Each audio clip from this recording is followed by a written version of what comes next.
Hello, જય માતાજી। આજે આપણે વણેલા ગાંઠિયા બનાવીશું।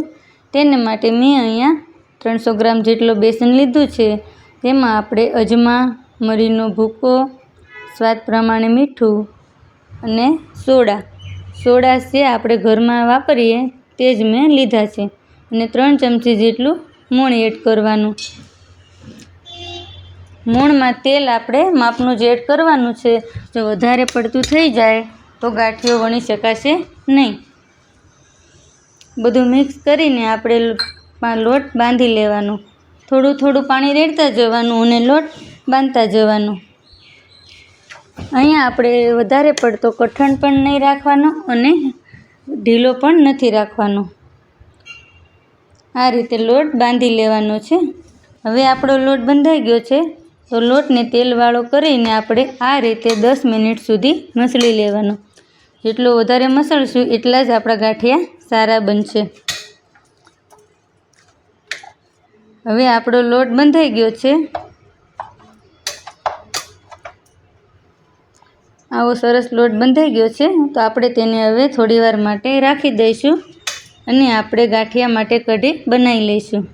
તો મેં અહીંયા 3 ચમચી જેટલો લોટ લીધો છે અને તેમાં આપણે પાણી એડ કરીને લોટ બાંધી લેવાનો છે। અહીં તેલ ગરમ થઈ ગયું છે તો તેમાં હિંગ, કઢી પત્તો, મરચાંનો વઘાર કર્યો છે।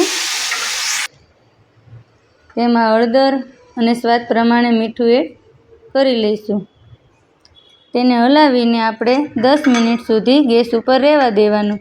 પછી આપણે તેમાં ધાણા એડ કરી લઈશું।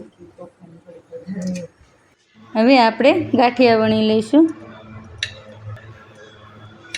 આપણે આ રીતે ગાંઠિયા વણવાના છે। તમે જોઈ શકો છો આપણા ગાંઠિયા સરસ એવા વણાઈ રહ્યા છે। તમે પણ ઘરે એકવાર જરૂરથી ટ્રાય કરજો।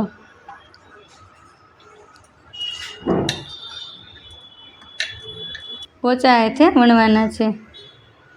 તો અહીંયા તેલ આવી ગયું છે તો આપણે તેમાં ગાંઠિયાને તળવા માટે એડ કરી લઈશું। ગાંઠિયા તળતી વખતે ગેસને ધીમો જ રાખવાનો છે એટલે ગાંઠિયા સરસ રીતે તળાઈ જાય। થોડી વાર રહેવા દઈને આપણે ફેરવી લઈશું।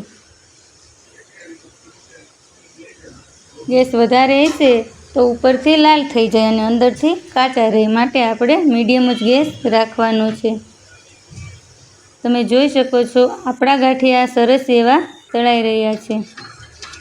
આપણા ગાંઠિયા તળાઈ ગયા છે તો આપણે તેને હવે એક ડીશમાં લઈ લઈશું અને ઉપર થોડી હિંગ છાંટી દઈશું। હવે આપણે તેને કઢી અને મરચાં સાથે સર્વ કરીશું। ને જો તમને મારો વિડીયો સારો લાગે તો લાઈક કરજો, શેર કરજો અને સબસ્ક્રાઈબ કરજો। આવજો।